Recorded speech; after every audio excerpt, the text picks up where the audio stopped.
যুগে যুগে ওসমান হাদিরা ঘরে ঘরে জন্মায় না, ওসমান হাদিরা জেলায় জেলায় জন্মায় না, প্রতি বছর জন্মায় না, কিন্তু এরা আমাদের যুবকদের জন্য শিক্ষা, আমাদের সবার জন্য শিক্ষা, অনুপ্রেরণা।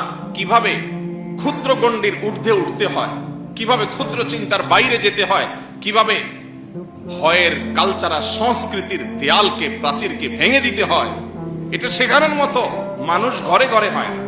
মুসলমানের সম্মান নিহিত আছে দুইটা জিনিসের মধ্যে, এক মৃত্যুর ভয়কে জয় করা, দুই দুনিয়ার মোহের ঊর্ধ্বে ওঠা। বেঁচে থেকে কি হবে? বেঁচে থেকে কতকাল বাঁচতে পারবো?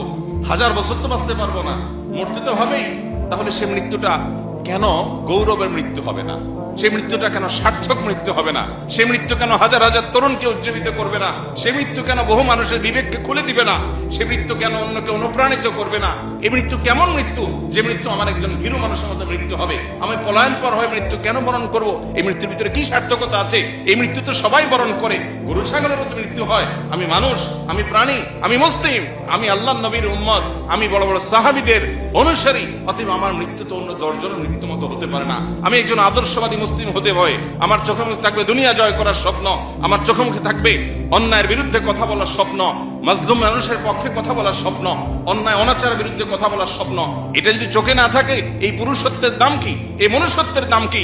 এই মুসলমানিত্বের দাম কি? এই তথাকথিত ঈমানের পরিচয় নামে অভিনয় করার দাম কি?